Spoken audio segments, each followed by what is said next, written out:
どうも作曲家の鳥太郎です。今回はね、前回に引き続きゲストの作曲家に来ていただいてます。はい。作曲家の梅本ゆりです。よろしくお願いします。前回の動画ではね、梅本さんがどういう作曲をされてるのかっていうことを話していただいたんですけども、いわゆる現代音楽っていうちょっとアーティスティックで、パッと聞いただけではよくわからないような、しかし考えていくと味わい深いみたいなそういう感じの音楽で、梅本さんはね、現代の日本ではかなり活躍されてます。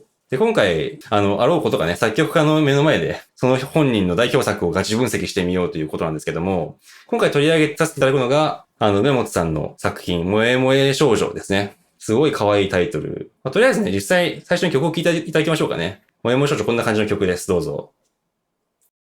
よろしくお願いします、先輩。よろしくお願いします。よろしくお願いします。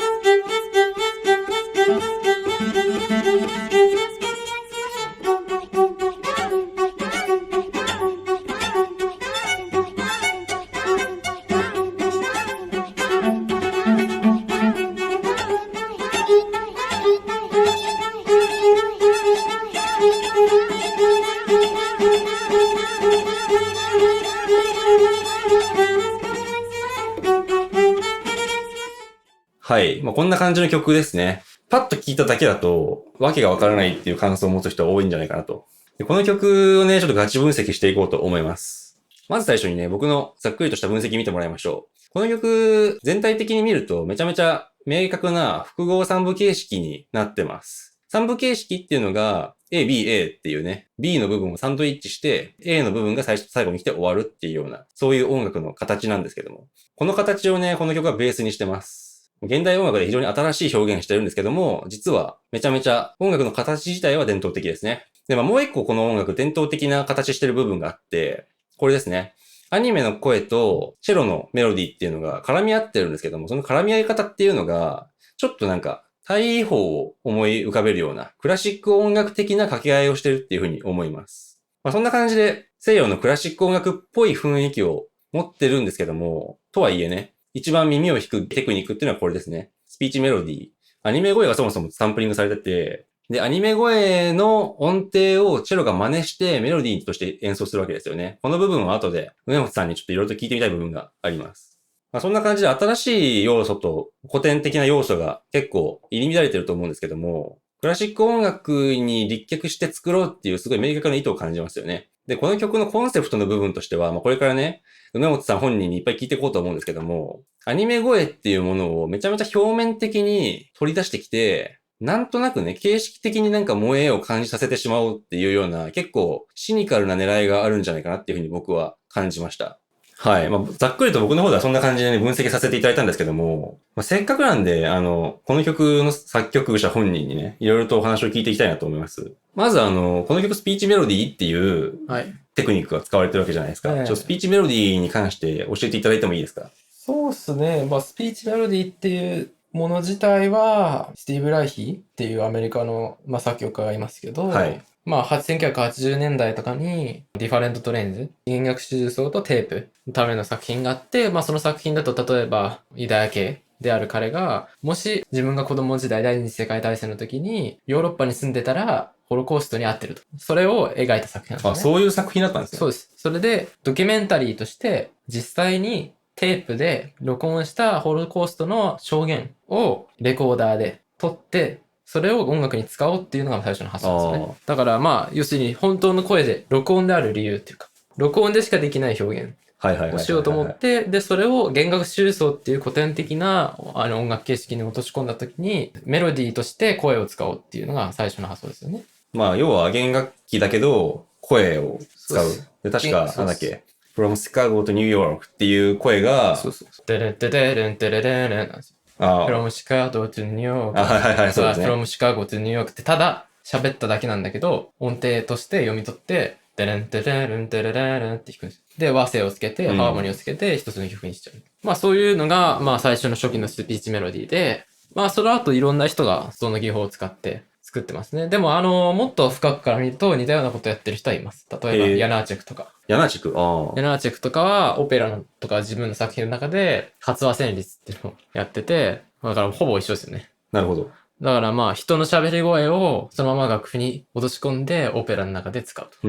だからメロディーなのか喋り声なのか曖昧な状態を作り出すっていうのはまあ、言ったらヤナチェフですらやってたと。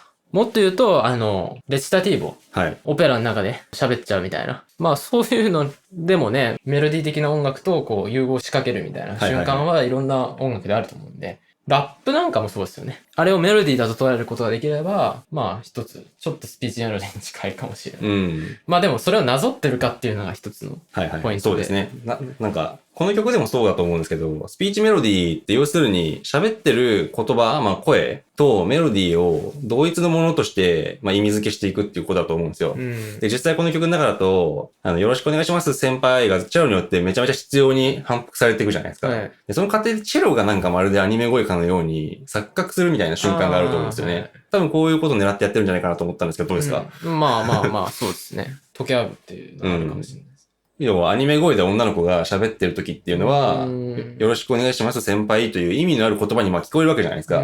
だけど、確かその曲のコンセプトみたいなところにも、セリフの内容、意味内容にはもう別に特に意味は持たせてないって書いてましたよね。あんまり、まあ、いろいろあるんですけどね。意味はあるんだけど、それによってエピソードを描いてるってわけではないって書いてあったんですよ。そう。なんか、テンプレートを使って、はいはいはい。萌えっていう一つの概念の中のデータベースを使って、それを表現するっていう。うん。で結構、この萌え萌え少女サブカルだったりオタク文化をこう現代音楽のところに持ってきて、サブカルの価値がアート的な意味で高まったみたいな感じのこと言ってる人もいる気がするんですけど、なんか割と僕はこの曲からは、なんでしょうね、皮肉っぽさを感じるというか、要はお前らのその萌え萌えしてる感情というか可愛さなんていうのは、なんかよろしくお願いします先輩っていうアニメ声だったりとか、あるいはお兄ちゃんって言ってるこの表面的な部分に宿ってるだけだろうと。どうなんですかね。で、それをチェロでなぞったら、お前らチェロに燃えてんじゃねえのかっていう、そういう感じを、まあ、言ってみればね、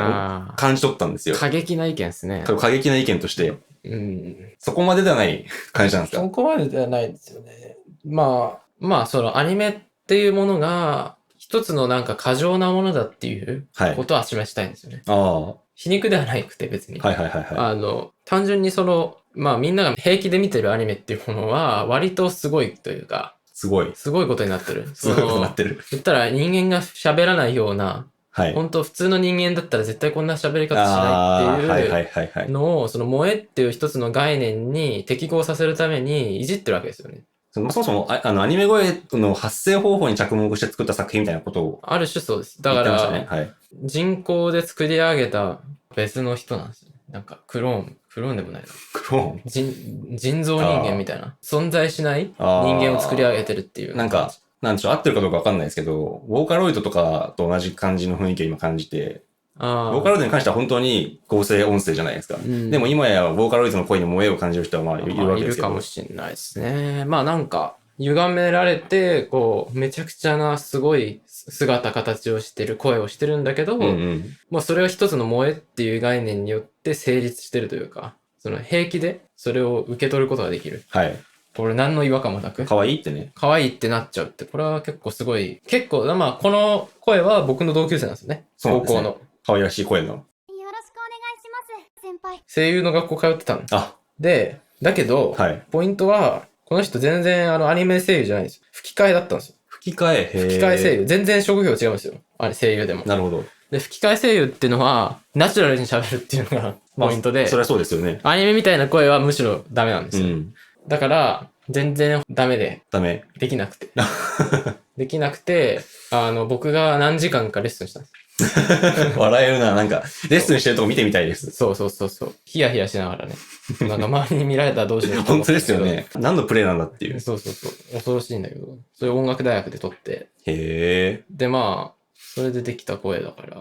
まあ、そのなんか、誇張してる感じとか、異常な過剰さ。最大主義的な感じを、チェロでやると際立つんですよね。単純に音域高いし。なるほど、チェロの高音域で緊張感がある音になる。なんか、めちゃくちゃ頑張ってる感じなんですよ。チェロって。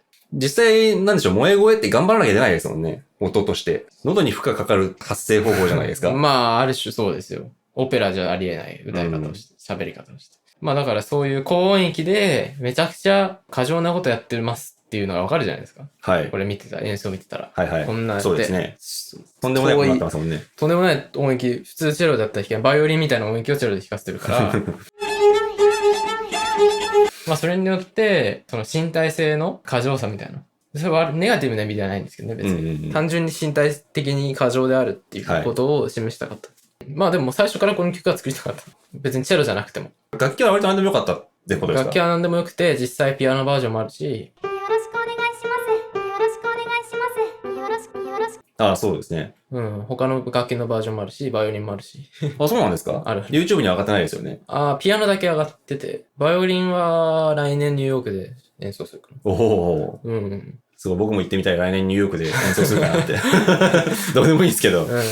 ちょっと次の部分に行ってみましょうか。この曲の形式？この曲の楽曲形式が結構明確な複合三部形式だと。で、これまあちょっとね、曲聴くだけだと分かりづらいんで、はい僕今回図をまとめてきたんで、図を見てもらいましょう。はい、これ、もやもや少女の構造を僕が分析してみた、そういうシートなんですけども、まず最初にね、よろしくお願いします先輩っていうのが、音声だけでソロで演奏されて、でそこから、まあ、ずっと反復されていくわけですよね。で、反復されるところにチェロが被せられますと。これ、音声で最初に示される、このソロで示されるっていうのは結構面白くて、なんか、主題提示ですよね、これ。まあそうです。その部分聞いてみましょうか。よろしくお願いします。先輩。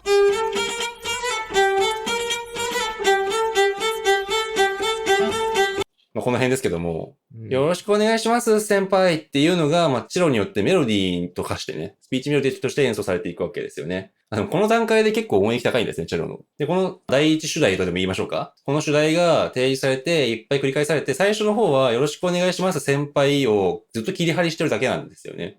切り張りしてって突然40秒目あたりのところでお兄ちゃんって言い始めるんですよね。ここで変化が加わって、で、その後、だいたい50秒とか1分ぐらいのところで、嬉しいですと言い始めるんですよね。この嬉しいですっていうのが、なんかもう一個また別の主題のように感じられて、まあ、当然チェロのメロディーラインも変わるわけですよ。うん。で、その後、またお兄ちゃんを経て、今度はまた先輩よろしくお願いします先輩に戻っていくと。うん。まあ、ちょっとこの部分聞いていきましょうか。まず40秒あたりのお兄ちゃんのところから聞いてみましょうか。なんか楽曲分析してて、普通にこういうお兄ちゃんとか先輩とか出てくるの面白いんですけど、とりあえず聞いてみましょう。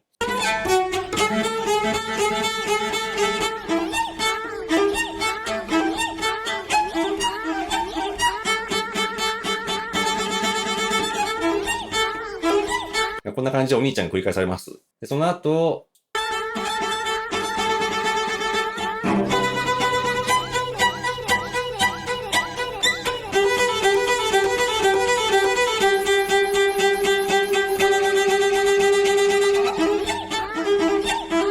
こんな感じでまたお兄ちゃんタイムが始まって、で、先輩に戻っていく。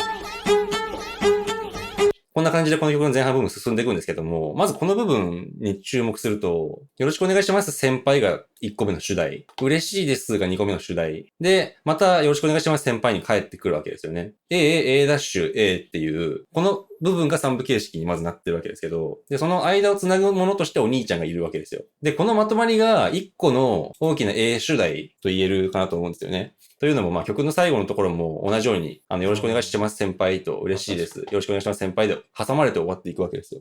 で、このでっかい A 主題によって挟まれている真ん中の部分に B 主題があると。で、この部分もまあちょっと聞いてみようと思うんですけど、A 部分が終わった後に急にどうかしたんですかっていう、なんか今までとはテンポも違うような新しい主題が、やっぱりまた音声だけのソロで突然示されるんですよね。ちょっと流してみましょう。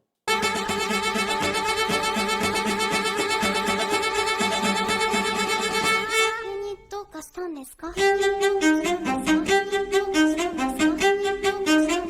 こんな感じですね。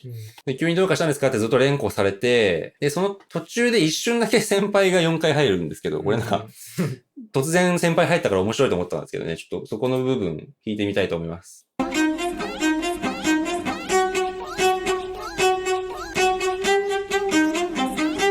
でも先輩って言って、また何事もなかったかのように、急にどうかしたんですかに戻っていくと。で、さらに、これが一式り終わったら、またね、いきなりこんなことされても困っちゃいますよっていう新しい主題が出てくるわけなんですけども、あとまあびっくりしましたっていうセリフも出てきますね。この辺も聞いてみましょうか。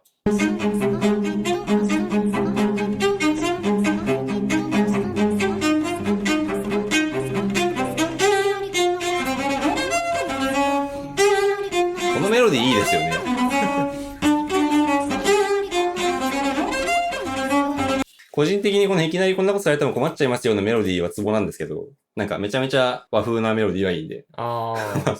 それは偶然だと思いますけどまあね。何にもないですよ、僕の意思は。セリフの音程をただ取っただけだと思うんで。そうそうそう。まあ、単純に僕が勝手に受けてるだけなんですけど、うんこれまあ、いきなりこんなことされても困っちゃいますよ、とびっくりしましたが出てきて、これが2回繰り返された後で、うん今度はまた、急にどうかしたんですかが一瞬だけ入るんですよね。要するに直前のところのこの B 部分の頭の主題がここに一瞬だけ入ってくるわけですよ。で、これまあ要するに、この B の部分ですね。前半と後半に分かれてて、前半の部分はこれですね。急にどうかしたんですか？先輩、急にどうかしたんですかっていう、やっぱり3部形式で挟まれてます。で、後半部分はいきなりこんなことされても困っちゃいますよ、びっくりしましたのセットがあって、で、急にどうかしたんですかが真ん中に挟まって、で、また、いきなりこんなことされても困っちゃいますよ、びっくりしましたで挟まれて終わっていくと。だから、ここもやっぱり3部形式っていう B、B' っていう作りになってると思うんですよね。なんていう分かりやすい形式と。全部3部形式じゃないですかって思ったんですけど、梅本さん的にはこの辺はどうなんですか？なんか考えてやっぱり作ってるんですか？何にも考えてないです。これ考えずに作ったんですか？そう。無意識。無意識にこの形式に？そう。そのまま、コンピューターの画面で声を並べただけだから、好きな順番で。好きな順番で、そうなんですね。このちっちゃい3部形式が発生してるとかっていうことすら無意識なんですか？無意識です。へー、そうなんですね。まあ、勝手になるんでしょうね。まあ、やっぱり西洋音楽の修練をそれだけ積まれて、体に染みついてるってことですか？そうなんですかね。やってる音楽自体は全然西洋的じゃない要素もあるわけですけど。まあでも、なんて言うんだろう。曲として成立するようにはしてるから、はい。終わらせるためにはある程度の順序が必要なんですよ。曲を。ああ、なるほど。終わらせるために。曲を終わらせたり区切るためには順序が必要で。まあ実際ね、いわゆる現代音楽とされるような、めっちゃ聴きづらい、ドカドカ音が鳴ってるような曲でも、西洋古典的な形式だけには乗っ取っていて、だからこそちゃんと聴けるみたいな曲はありますよね。だから終わらせるためには、主題を再現すれば終わるんで。まあそれはそうですね。実際にこの曲聴いてても、よろしくお願いします先輩が再現された瞬間。そう。終わるなっていう。すごい曲終わりそうな雰囲気しますね。戻ってきたら終わるんじゃないかっていう気分にはなるからね。ちょっとこの部分聞いてみましょうか、どうせなんで。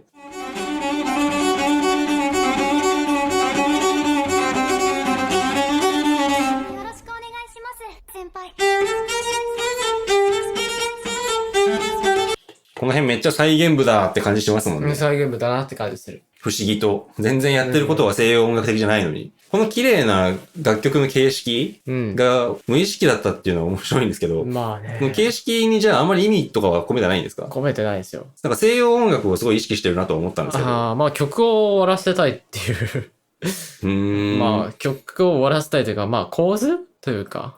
でもやっぱ個人的にはその曲を終わらせようと思った時に西洋音楽的な楽式がスッと出てくるっていうのを。まあ3部形式とか思わなくても勘で作れるから3部形式みたいなのが。まあそうですよね。3部形式だって思ってないけど、いい配置をしたいと。いい配置。絵とかでもそうじゃないですか。遠近法とかあるじゃないですか。あと、視線誘導。視線誘導みたいなもんですよ、これ。なんか、キャンバスの真ん中に普通主題書くじゃないですか。それもなんか言ってみれば3部形式だなと思ってて、要は余白、テーマ余白っていう風に挟んでる。まあ、ある種そう。それに近しい理論ですよね。だから、観客の耳を誘導すると。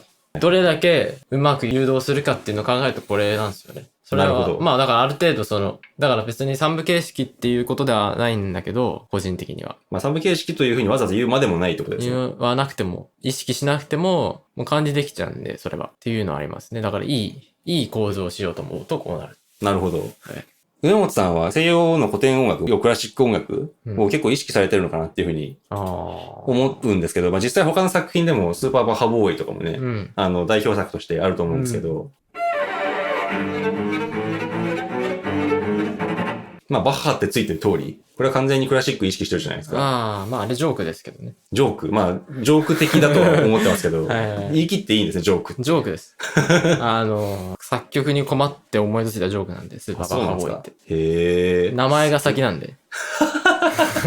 スーパーバッハボーイ作ろうと思ってやったんですか？そう。面白い。一回チェロの曲頼まれて、まあ彼にだけど、これも同じ移植者なんだけど。はい。スーパーバッハボーイ作る前は、バッハを主題にした曲作れって言われたんですよ。頼まれたんです。僕が書きたいって言ったんじゃなくて、なるほど。注文されて、じゃあしょうがないから書こうと思って、めちゃくちゃシリアスに曲書いてたんだけど、あまりにもつまんないから、自分が書いた曲が。注文されて、はいはいはい。人に命令されて書いた曲ってほんとつまんなくて。まあわかりますけどね。そう、バッハの主題にしろとか言われると一気につまんなくなってきて、はいはい。こんなの書きたくないのにって思って、なんか何百小節か書いて全部削除したんですよ。ああ、そうなんですね。そう。で、その時に思いついたジョークがスーパーバッハボーイ。じゃあなんか、梅本さんのその作風にクラシック音楽がなんか結構重要なのかなとか思ってたんですけど、そんなこと意外とないんですかもしかして。いや、ありますけど、いや、だからそのジョークがきっかけに興味を持った。ああ、なるほど。自分でジョークがきっかけで。自分で放った意味のない言葉に感化された。だから刑事ですよ。降ってきた。刑事っていうか、まあ自分で上に投げたわけじゃないですか。いや、でも、スーパーバッハボーイっていう言葉は刑事だから。パッと、考えてないですよ、何も。うん。萌え萌えの少女も、もやもや少女。は考えてるから。あ、そうなんですか。それはよくない。やっぱ、スーパーバッハボーイに関してはね、目の前にファミコンがあって、ゲームボーイがあって、スーパーマリオがありました、ゲームボーイがありました。はい。で、バッハって言われた、PPAP みたいな。いやー、ほんと PPAP じゃないですか、ただの。そうそうそう、PPAP なんですよ、あれ。ああ。ペンパイナップアッポーペなんで。現代音楽、PPAP でかけちゃう。だからジョークじゃないですか。うんペンパイナップアッポーペあれって。だかは完全にジョークですね。らそれと一緒なんだ。なるほど、なるほど。へえ。ドーンなんで。いや、まあ、この曲の話に戻しますけど、はいもやもや少女の中にも西洋クラシック的な要素ってあると思うんですよね。はいメロディーが主題として提示されて、やがてそれが再現されたりとか、うん。チェロに関してはメロディーずっとなぞってるだけじゃなくて変奏するじゃないですか。ああ、確かに。ちょこちょことメロディーを変えていって、で、しかも場所によってはリズム的にも変奏して、セリフのね、アニメ声と絡み合っていくとこあると思うんですよ。確かあの辺とかはすごい大砲っぽいエッセンスも、まあ、大げさに言えばですけどね、感じられる気がして、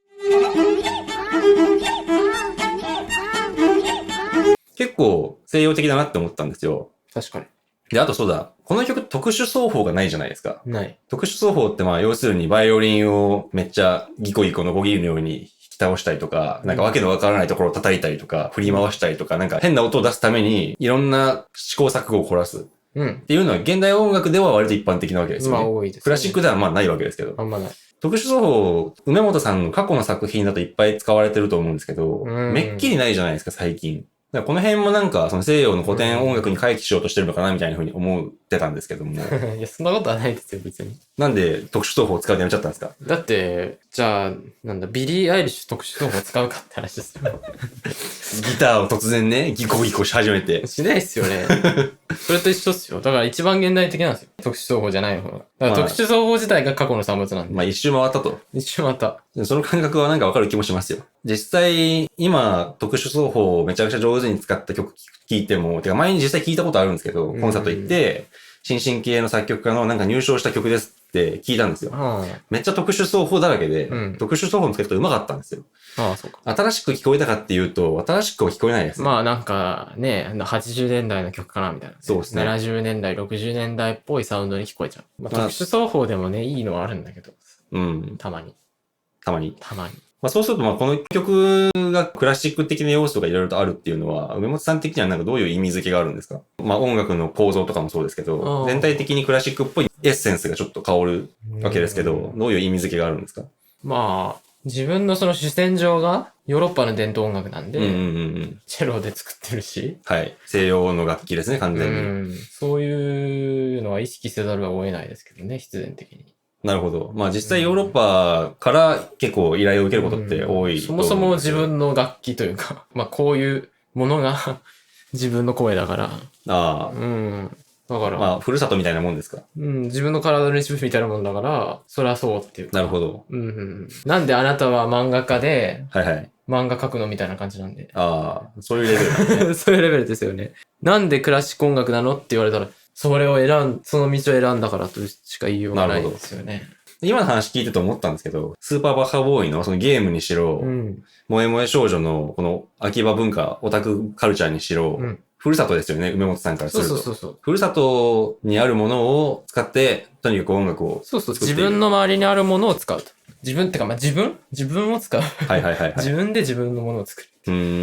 なんか、今のすごい重要な部分だと思うんですけど、それ純粋に考えたときに、なんかそれが新しく映るっていうのは面白いですね。別に、ね、誰でも自分を音楽にするだけだって言われたらできそうな気もするものですけど。だから僕みたいな人って無限にいるんだから世界に。でもみんななぜかやらないってことですか？だからね、何を面白がってるかって言ったら僕を面白がってるわけだよね、みんな。そうですね。曲が。僕の曲って僕だからさ。確かに。不思議な話ですよね。はあ。いや、やっぱ西洋音楽ふるさとですと。で、秋葉カルチャーふるさとです。うん。で、それをもう率直に結びつけて一個の作品にしちゃったっていう部分が、すごいなんか、はいはいすっきりバッサリしてて面白いとは思います、何のね、何もないですよね。まあでも、逆にできないのかもしれないね。まあ、そういうことだと思いますよ。まあから、なんだろうね。作曲家。まあ僕はそのヨーロッパを賛美してないし、うんうん。アニメも別に、まあアニメも賛美してるっちゃしてるけど、まあでも、その過剰にそのヨーロッパに対しての憧れってのはないから、はい。僕はドイツ人になりたいとか思わないわけですよ。まあ、それはね、フランス人になりたいとか、はい。思わないですよ。まあそれ無理だから。うん、うん、なるほど。無理っていうか、まあ住めばね、なれるけど。そういうことじゃないですもんね。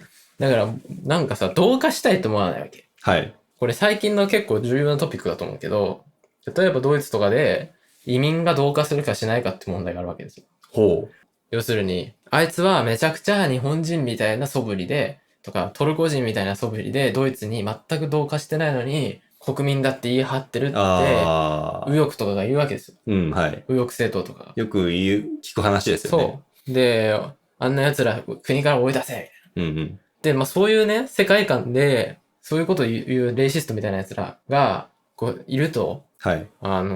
やっぱりね、そこに留学したりとかしてると、ドイツ人にならなきゃいけないとか思っちゃうのかもしれない。うーん。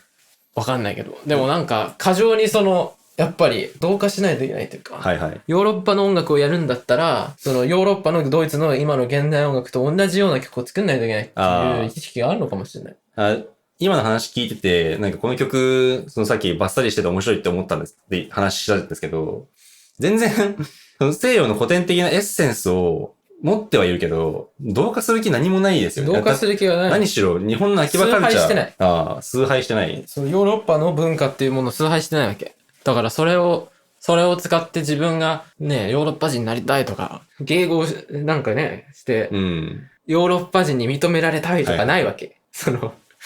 実はね。うん、はい。ないんだけど、喜んじゃってるのね。それを見て、ヨーロッパ人が。ああ、そうですね。まあ、っていうか、なぜかまあだからこそなんじゃないですか、別に。だからこそなのかな。でなぜかね、喜んじゃう。自分たちの伝統を外国人が、めちゃくちゃにしてるわけ介護官で、こう真似したところで別に向こうからしたら喜ばしいことではないじゃないですか。意外とねそれよりはむしろめちゃくちゃにされた方が面白いんじゃないですか。そうなのかもしれない。だからさ、普通にドイツとかにさ、僕がドイツ移民としてさ、はいドイツに移民として日本人に住んだとしたらさ、同化してないと文句言われるんだけどうんさ、うん。なぜかアートだとね、同化してない方がね、褒められるんだよね。まあ、ね住むのとアートとかだと全然違うんだよ。全然違いますからね。そう。だから僕なんかドイツのスーパーマーケット行ったらね、片言で言ってるわけですよ。ダケシェンとか言って。どういう意味なんですか？ありがとうっつって。あ、そうなんですね。それしか言えないの。あ、なるほど。で、それを見てスーパーの店員が、はって思うわけ。はあ、はあはあいつって。あ、ああ、ドイツ人じゃねえと。あいつ、また喋れないやつ来たわ。つって。それでこう、そうですね怒りの感情が高まってくる。でも僕はこれをドイツで初演しても何も言われない。うん。むしろ大喜び。だから逆。めちゃくちゃ暴力的といえば暴力的だし、うん。でも素直といえば素直な気もする。ある種健全かもね、今の時代にとっては。こういう態度。こういう曲、ああ、そうですね、確かに。うん。本当に純粋に自分出しただけ。そう、だからアイデンティティを捨てないってことだ。相手に認められるためとかに、マジョリティの勢力に屈してうん自分を失わないんですよ。いや楽曲分析とは思えない話になってます。まあでもね、要はコンセプチュアルアートですからね、現代音楽って。うん分析してるとなぜかこういう話になっていくそう。まあわけすよでもね、アート、ヨーロッパのアートの世界は割と先進的というか、あはい政治的な思想の人多いですから。あはいはい。てかまあ、ね、別に政治的な思想は芸術には絶対ちょっと入っちゃうと思ういや、んで。入ってます。広い意味ではね。だからドイツなんかほぼハサヨクみたいな人しかいないですから。へえ。だから、多様的な世界を望んでますんで。あはいはいはいはい。だから、いろんなアイデンティティの人が、要するに自分の国の言葉喋ってもいいし、うん。同化しなくてもいいと。はい。ドイツのための保守的な音楽を作る必要はないんですよ。ちょっとさすがに今更すぎますしね。今更すぎる。る。でもね、保守的な人、ドイツ人とか右翼的な人だったら、本当に厳格なドイツ的な音楽を作るべきだって思う人もいるかもしれない。うん。そういう人から見たら、こんなのありえないって思うかもしれない。まあそうですね。うん。めっちゃモヤモヤしているし。スーパーバッハボーイなんかありえないって思うかもしれない。ああ。バッハをね、使ってね。確かにね。やっぱキャラクター化してますもんね、バッハ。マリオとバッハを合体するなんかありえないわけですから。だからそんな、なんかクラシックを使いたいって過剰に思ってるわけではないですよ、別に。なんか僕が思ってたよりも、なんだろうな、軽いですね。まあでも戦いたいと思ってるよね。うん。ヨーロッパ人と。なんか、なんて言うんでしょう、その軽いっていうのは、意味とかコンセプトが軽いとかじゃなく、態度が軽い。ああ、どうなんですかね。態度が軽い。いい意味で言ってるつもりなんですよね。いい意味なんですね。OK です。いや、なんでしょう、これ僕よく思うんですけど、現代音楽ってもうなんか、しかっつめらしい雰囲気じゃないですか。で、もうガンとしていてね、もう、芸術とは、みたいな。そういう雰囲気あるじゃないですか。なんか、それはそれで違うと思うんですよ。それは、そんなに難しく考えなくていいじゃんっていうことじゃなくて、普通に違うと思うんです。それは間違ってると思ってて。あ、そうですか。しかつめらしいことも、いや、もちろんやっていいと思うんですけど、そうじゃない発想とか、もっとこう軽い、なんか日常のそれこそなんかゲームとバッハでなんかバッハボーイみたいな、そういうのも人間の営みなわけですよね。はい。だからそこを分けるのは恣意的な気がするんで、別にもっと直感的にこう、感覚的な表現とかをやってみてもいいんじゃないかなと。まあもちろんそれは作品としての優劣っていうのは後からつけられるわけですけどね。だからそういう意味で言うとこのね、萌え萌え少女に関しては、まあ評判はいいと言っていいと思うんですけど。評判はいいですよね。評判はいいわけじゃないですか。結構成功例ですよね。その、軽いっていうことがよく働いてると。でもある種この作品の中には重さもあるんですよ。どのような感じで、どういう意味の重さですか？なんか、ずっと聞いてると、まあよく聞くと、なんかね、すごい崇高に聞こえたりするんですよ。僕たち日本人だから、言葉意味わかるから、なんか、面白いとか思うのかもしれないけど、言葉全くわかんない人が音としてこれ聞いた場合、本当に変なものに聞こえる可能性は全然あるというか。それは、すごい僕もね、わかりますよ。聞いてて、日本語話者じゃなかったら全然違う聞こえ方するんだろうなとは思いました。そう。だって全く意味わかんないんだから。先輩とかわかんないかもしれないけどさ、途中でわけわかんなくなっちゃった。本当に純粋にその音声として聞こえるでしょうね。音声っていうか、音として。何これみたいな。なんか、やばい人みたいな。やばい人、そうか。アニメ声とかも知らない人が聞けばそうなるわけですか。でもアニメってはわかるかもしれない。はい。だからアニメキャラクターが、こうなんかやってるっていうか、でも何言ってるかわかんないみたいな状態を見たときに、なんか、超越的な感覚を得られる可能性はあるんじゃないかな。僕は結構それ狙ってるというか。要するに、大衆的なものとか、身近にあるものでも、突き詰めたら結構非日常的というか。崇高な存在に見えてくることはありますよね。なるほど。なんかそういうこと聞いてると本当にそれこそクラシック音楽の伝統的な価値観じゃないですか。崇高な。そう、伝統。カント以降のもうだから崇高っていうタームは。そうなんですね。そう。カントが言い始めたもんだから。そうなんだ。結局会議してきますね。また梅本さんのふるさとであるところのクラシック音楽だったりとか、あとはキリスト教だったりとかにだから山の眺めてんのと一緒なんですよ。僕としては。その萌えも。萌えが山、すごいでかい山見てるのと、まあ似てるというか、理解できないもの。自分が理解できないものを見た時の、なんか興奮。理解できないものとして面白がってるんですね。みたいのもあり得るんじゃないか。全部じゃないですけど。はい。まあ、この曲にはまあそういう要素も。そう。だから人間の中にも山みたいな部分はある。人間だって、お友達だって、友達が喋ってることを、行動とかも、よく考えたら、ものすごい神秘的なんじゃないのかな。なんかちょっと、なるほど、やばい雰囲気になってきました。なんか分かってきた気がします。分かってきますよね。なんか。じゃあ、例えば僕がずっとさ、ここで変な言葉をずっと喋ったら、すごい神秘的に見えてくる。実際、ね、萌え萌え少女の中でも、セリフってすごいシンプルじゃないですか。先輩、お兄ちゃんって言ってるだけですけど、ずっと聞いてるとまあ、トランス状態的な感じには、やっぱりなってきますよね。そう。いろんな可能性があります。だから別にそれは一つの側面だし、完全に軽いものとして聞く可能性もあるし、勝手にそれで崇高さを感じる人もいるだろうし、いろんなパターンがあり得るんで、僕は関与してないんで、それ勝手に話すっていうか。結構、梅本さん自分の作品どうやって受け取られるかに関してはもう本当に人任せですよね。人任せ。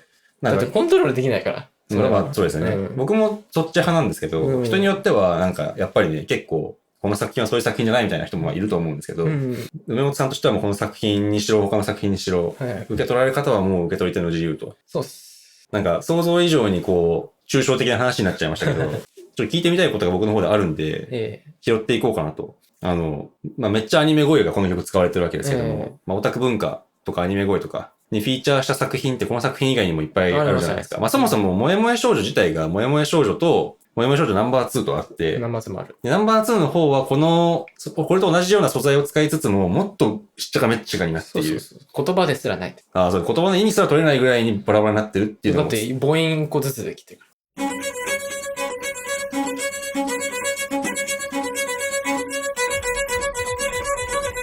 まあそれがナンバーナンバー2 2。で、あとピアノ版もあるし、あとはまあ他にもアニメ声サンプリングしたっていう作品については、でも未成年でしょとか、うん。未成年でしょ。2024年の I don't love you 先輩とか、Look at me 先輩とか、他にも、まあ楽器で演奏するんじゃないものも含めたらいろいろあるわけじゃないですかありま。す。この辺のアニメ声に対してはどういうところに可能性感じてるのかなっていうのは僕はシンプルに気になります。でもこれも可能性感じてるとかじゃないですかね。も可う、能性っていうかもうやらないといけないと思ってるからやってるっていうかふ、るさとだからやってるっていう。自己研究なんですよね、ある種。あだからなんか、僕の音楽っていうのはもう過剰な脅迫的な自己研究なんで、自分を語る、自分語りというか、すごいですね。現代音楽全般にって言ったら主語広すぎかもしれないですけど、現代音楽ってそういうとこありますよね。過剰な自己研究ってすごいしっくりきました。逆じゃないですか。そうなんですか？現代音楽自己研究しないですよ、あんま、最近。クラシックはしますけどね。クラシックがするんですか？うん。自自己己研究研究っていうのは、自分の物語を語るってことですよ。あ、はいはいはい。自分の生い立ちとかですよ。うんうん。自分が例えば、恋をしましたとかさ、はい。なんか、あるじゃないですか。失恋したとか。はい。そういうのやらないですよ、現代音楽の人。あんまり。何やるんですかね？だから、音を聞けとか言うんですよ。なるほど。だから、物語抜いて、物語みいたいな、あと自分っていうものを抜いて、作品自体の音を楽しめっていうのが現代音楽の、まあ、多くの人がやってることなんで、その、最近のね、な。戦後の。なんか、まあ、わからなくはないそうそうそう。感じしますね。だから、あんまり自分語りとかしないですよ。例えば、この曲は失恋の曲ですみたいな曲書いたらバカにされるはいはいはいはい。ただいや、それはね、僕も結構嫌だなと思ってるんですよ。現代音楽を別に、本当に日常的な取っかかりから書いてもいいじゃないですか。だから僕が言いたいのはヒップホップみたいなことなんです。ヒップホップで、めちゃくちゃレペゼンとか共通するじゃないですか。うん。俺の出身はどこで、こういう生い立ちをしていて、はい。俺の親はこんなんでとかって。あと、うちの町はギャングしかいなくて、友達が10人も殺された。典型的なやつじゃないね、ですか。そういうのあるじゃないですか。はい。だから、アメリカのラッパーとかそうじゃないですか。うん。ギャングの街で生まれて、しょうがなくこういうことやってるって。そのストーリーテリングなんですよね。逆に言うと、現代音楽の世界は軽いインスピレーションとなるほか、そういうのばっかりです。僕はこの絵が面白いと思ったので、この絵にインスピレーションを受けましたとはいはいあか、ーそれに含まれるんで。だから、なるほど美味しいものを食べました。それにインスピレーションを受けました。スパゲッティにインスピレーションされて曲作りましたとか、うん。医者の検診に行ったら自分の胃の中を見たので、それにインスピレーションを受けましたとかさ、もう何でもいいわけですよ本。当は何でもいい何でもいい雰囲気が伝わでもそってきます。れは別に、別に自己研究ではないです、そこまで。うん。僕が言いたいのは、もっとヒップホップ的な、本当に自分自身を過剰に、脅迫的に喋らないといけないっていう強い意志というか、まあ、動機みたいなものですよね。で、それはクラシックにあったと思います、正直。クラシック音楽の中で、ショパンみたいな作曲家の中に。なるほど。まあ、クラシックの中でもまあ全部では僕はないとは思いますでもないですけど。ど、一部のロマン派ですよね。うんうん。ロマン派の作曲家なんかいたんですよ。ベルリオーズみたいな。ああ、そう、まあわかりやすくそうで幻すね。想交響曲みたいなことですよ。自分の悲壮な精神状態をそのまんま曲で語るみたいな。だからそれは些細なこととかじゃなくて、本当に自分自身の壮大なバックグラウンドっていうのを全部曲の中で表そうっていうことをやってて、まあそれがリアルだと。リアルとフェイクって言葉あるじゃないですか、ヒップホップに。ああ、そうなんですか。そう。だからフェイクっていうのは偽り。はいはい。格好つけて言ってるだけってかっことですか。こつけて本当でもないことをまるで本当かのように喋る。それは結構タブーで、ふんふん。ヒップホップの中では本当のことを喋らないといけないです。隠しちゃなるほどダメなんですね。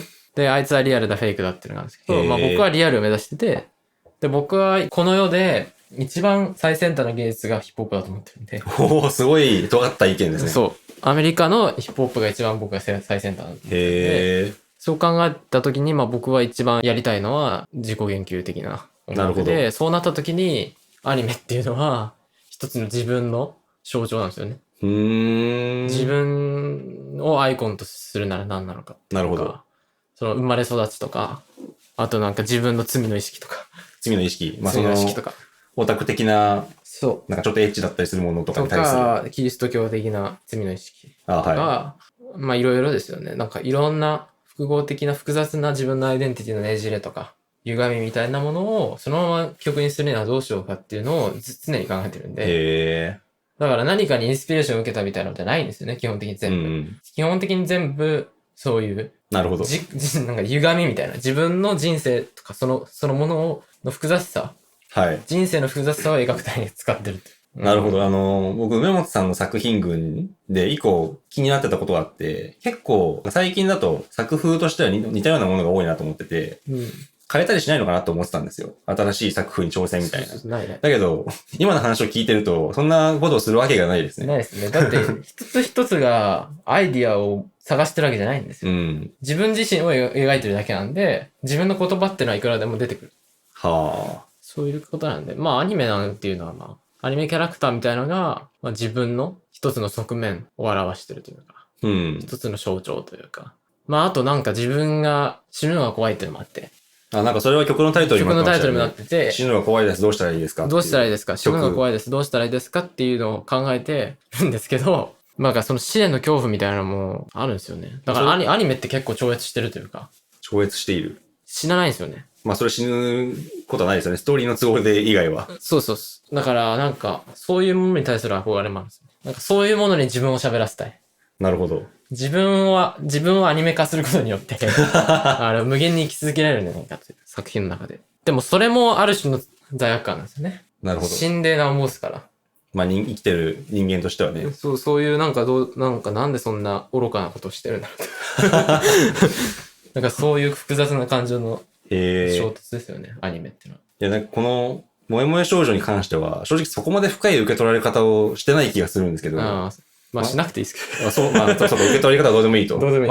ただ一個触れておきたいこととして、作曲家の灰町玲さんという方がいて、その方が確かツイッターで、この曲に関して結構批判的な意見を書いてたんですよね。どういう内容かっていうと、その当時の投稿がもう今ないので、ちょっと内容が正しいかはあれなんですけども、オトマッドの手法を、現代音楽に取り入れたっていう部分が新しいけど、それに過ぎないんじゃないかと。新しさとしてはそれだけなのでちょっと薄いんじゃないかと。にもかかわらずこの曲がめちゃめちゃ評価されてるっていうのは、そもそも現代音楽の界隈が閉鎖的で、こんな閉鎖的な現代音楽の界隈にオタクカルチャーをぶち込んだすごいってなってるだけなんじゃって批判してた。そう。それはそう。その通り。どの部分ですか？要は言ってることは正しい。はい。相松さんの。なるほど。正直僕もその意見見たときには、そうだよなと思ったんですよ。だから珍しいっていうね。現代音楽の中にアニメを持ってくること自体が珍しいから、しょぼいなっていう話ですよね、それが。なんかそれで騒いでんだしょぼくねって言って、それで評価されてんだしょぼい話だっていうね。で、確かその通り。僕もそう思ってるから。そうなんですね。うん。反論もしてないよ、だから。してないんですか？なんか川島元春さんが。川島先生が反論したけど、別に僕は反論してないから。僕は、どう思いますかって言った。どう思いますか？いろんな人に。それはどういうリツイートしたのどう思いますかって。はい。そしたらみんな勝手に喋ってるだけ。めちゃめちゃ火に薪をくべてるじゃないですか。薪をくべた。薪をくべる意義は。みんなどう言うのかなと思って。意義はあるなと思います。そこで繰り広げられる騒動結構大事ですよね。馬本さんとしてはもう本当にその通りですで終わりなんですか？でもさ、それはさ、でも思うのは、いや、そうなんだけど、無意味ではないわな。だって、その閉鎖的だとするんだったら、現代音楽が。はい。それをね、広げる役割を果たすでしょ、これは。そうですね。実際新しい部分が一箇所あったとするなら、一応それだけでも存在意義先行例を作ったわけだから。誰もやらないから僕はしょうがなく。だから僕の考えだとこの曲は、90年代に作られるべきなんですよ。遅いんですよ。それは確かに。そう。30年ぐらい前。20年ぐらい前に、この曲が発表されたらいいなって思ってたんですよ。現代音楽の奴らが、こんなアニメなんて文化とは言えねえとずっと言い続けたからこうなったと。単純に愚かだったというか。単純に愚かだった。愚かっていうか、勘が悪いというか、90年代の若手作曲家。はい。ちょっと、喧嘩を売るみたいな。90年代の若手作曲家が見てたらやばいですけどね。今のおっさんたちになっちゃいますけど。だからなんか結局その竹光徹が死んで、90年代でしたっけ ?90 何年とかに死んで、次のね、大物は誰かって話ですよ。次の現代音楽の機種は。国際的に活躍できるような。はい。そうなった時に、みんな、やっぱり通用してないと思いますね、正直あんまり。細川敏夫ぐらい。あうんあ、。細川敏夫先生。そう。なんか、やっぱりその保守的な日本のアイデンティティを扱うとかなった時に、はい。やっぱノベンバーステップスの延長でしかないというか、うん。その日本のやっぱ古典芸能とか、古典芸術みたいな、はい。琵琶だの、なんだの、はいはい能だの、そういうところにしか目がいかなかったっていうのは大きな間違いだと思いますね。なるほど。今、もっと今目の前に現在進行形のアニメとか、そういう新しいカルチャーが生まれてきてるのにもかかわらずそれを無視してきて、なるほど、なるほど。何もできなかったっていう、指を加えてるだけだったっていうのは、結構恥ずかしいというか、うんことだなと思ってて、でも美術の世界では村上隆がもうやってるから。村上隆がもう90年代に最先端の西洋美術としてアニメを取り入れたと。ああ、なるほど。結局美術に先を越されてしまうっていうのは音楽あるあるです。そうなんですかね。単純に勘が悪いと思いますね。だって、村上隆が現代美術の世界でアニメ描いてる時に、うんうん。はい。これものすごい評価されてるわけですよ。あっちでまあ。それを横目にって感じですよね。そうですよ。だって、ね、ニューヨーク現代美術館みたいなところで個展までやってて、へーそれが2000年代初頭じゃないですか。はいはいはい。で、その時に現代音楽の作曲家はそれ見てないのかと。うん。それで俺も現代音楽の世界で、芸術音楽の世界でそれを俺やったらいいんじゃないかっていう人がなんで現れなかったのかっていう。ああ、いや、今の話聞いてて、確かに90年代に作られるべき曲だったなっていうのが納得感が出てきました。ああ、そうそうそう。だから遅いんですよ、これ。なんで2020なのっていうね、ようやく出てきた萌え萌え少女ですね。遅いんです。だから僕も書きながら遅いなと思って。っていうか、そもそも、萌えって死語じゃないですか、すでに。死後ではない。萌え萌えキュンとかは全然、ああ。今はもうね、いや、萌えは死んでないですけど、全然萌えアニメって存在してるんで、今。ああ、そうですね。うんなんか言葉として聞くことはあんまりなくなってきたような印象があるんまあ、ですけど。萌えってわざわざ言わなくても共有してるから。うん、そうですね。萌えって言う必要がない。概念自体はもう染みついてますね。染みついてる。死んではないけど、まあまあまあまあ、わざわざ今言うまでもないです。うん。まあ僕だから書きながら、これはね、2000年代初頭だったらいいのにって思ってんだけど、で僕がね、やんないと。やりたいと思ってるし。自分の生い立ちとかを考えてると。やっぱもう、これ超必然的なんで、やらないといけない、書きたいって思ったんだけどね。おっせえなとは思いました。書きながら。まあ、若い時に萌え文化に触れる世代だったからこそ、そうなんだよねここまで人生に食い込んでるっていう気もしますけどね。そう、人生に食い込んだから書けたと。だから遅かった。ね、良かったじゃないですか、むしろ。良かったのかわまあね、かんないけど。おっさんたちがね、90年代、2000年代にこれ書いてたら、はい多分これ書かないんで、この曲。まあ、それはそうですよね。うん。これ、2番煎じで書いたら正直痛すぎる曲ですよね。痛い。多分もっと多分、だって20年ぐらい試行錯誤の時間あるでしょ。そうですね。これが生まれてたら。20年後もっと進化してるでしょ、こういううん音楽。だから僕が進化させないといけないんだよね。まあでも、影響を受けてる作曲家は多分世界中にいると思うんで、これに。だってね、ベン・ノブトとかさ、僕の友達の作曲家いる。はい。最近超有名だけど、ヨーロッパで。そうですね。彼なんかも、この前、BBC プロムスで書いたハレルヤシムはい。の中でアニメ声使ってるからね。ああ、そうでしたっけ？うん。だから共鳴してますよ。いろんな人と。なるほどだってびっくりしたの。ロイヤル・アルバート・ホールで5000人がさ、オーケストラ BBC 交響楽団でさ、やってる中さ、なんかアニメ声で、はいとか言ってた。ああ、思い出しました。レッツゴーとか言ってたのよ。行くよーとか言ってて、あやばっと思って。だからそういうのはありになってるんですよね。はあ。おっせえなとは思いますけど。いや、もう、なんか、萌え萌え少女の価値分析にとどまってないですね。もはや。話しすぎたね。一応なんかちょっと他にも聞いてみたことあるんですけど、まあ今の抽象的な話が広がったんで、あえてめちゃめちゃ卑近な話すると、はいはい細かいメロディーの変装とか、はいコードの付け方とかってどうやってるんでしょう？これ単純に作曲家として気になるだけ。コードの付け方そうです。ピアノ版だとコード付いてるわけですよね。はいはいはい。このピアノ版の萌え萌え少女の方は、僕は結構かなり、コードとしては、151みたいな、めちゃめちゃお辞儀コードみたいな、少しシンプルな感じの雰囲気も強いなと。でもそう聞こえないですよね。もちろんそうは聞こえないですね。うん。みたいなことも思って、この辺ってなんか、もう完璧に感覚的にやってるのか、ある程度和声とか気をいや、つけてや和声ってるのか。はないです。むしろ和声に反抗するように作ってる。和声的にならないように作ってるんですよ。それはなんか、どういう狙いというかあるんですか？まあ、デジタルな感じにしたいから、なんか要するに編集されて、はい。コンピューターで編集されて、こう、無造作にカットされたものとして作りたいから、全体で一つのなんかこう、なんていうの、なりたくないですよね。有機的なものには。和声としては。実際、サンプリングしてるアニメ声も、このかけらをつなぎ合わせて、こう、しっちゃかめっちゃかに繋ぎ合わせてるっていう感じはずっとするので、まあ、そういうのを気をつけてるんですね。ただまあ、形式としては、作品として、音楽として、こう、完成度の高い、はい。聞くに耐えるものにしたいと。なるほど。その要するに受け入れられる、大衆的に受け入れられるようなレベルの、誰が見ても圧倒できるというか。なんか、今の部分だけ聞いてるとすごい、なんかテーマパークの社長かみたいな。あ、そう、テーマパークと一緒。アトラクション作るみたいな感じで、だから、でね、すごい彫刻とか見たらすごいってなるじゃないですか。ありますね。で、それっ当たり前のようにて、どんなに素材とか作りが現代的であっても、やっぱすごいものはすごいんですよね。うん。どんなに難解でも。ああ、はいはい。難解な彫刻とか見ても、なんか変な形の彫刻とか見ても、やっぱ構図がしっかりしてれば圧倒的だっていう。なんか結構重要な視点かもしれないですね。うん。だからそこはね、やっぱ粗雑にできないなっていうのは思ってるんですよ。なるほど。どうやったら聞く人を圧倒できるか。それはその3部形式である人はないですけど、まあまあ、たまたまたまそうな3った部形式に近いものになってたっていう。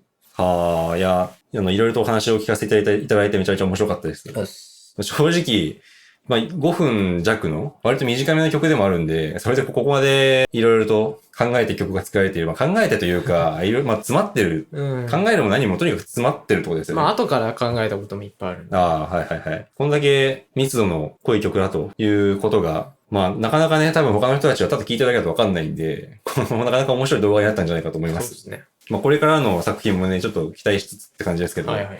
梅本さんの作品、良ければ皆さんね、他の曲も聴いてみてください。YouTube でいっぱい動画上げてますし、そうですね。あとインスタとか、SNS でも情報発信されてますので、そうですね。よろしくお願いします。フォローしてください。してください。もう、さらっと言いましたけども、多分本当はすごいめちゃめちゃフォローしてほしい。めちゃめちゃフォローしてほしい。どうか、ね、何百人何千人増えてほしいですよ。何千人は僕のチャンネルのね、パワー的にどうかなって感じですけど、ぜひ、それが行くといいなと。行くといい。でも今回この辺までで締めさせていただきましょうか。はい。はい。というわけで、今回もありがとうございました。明日。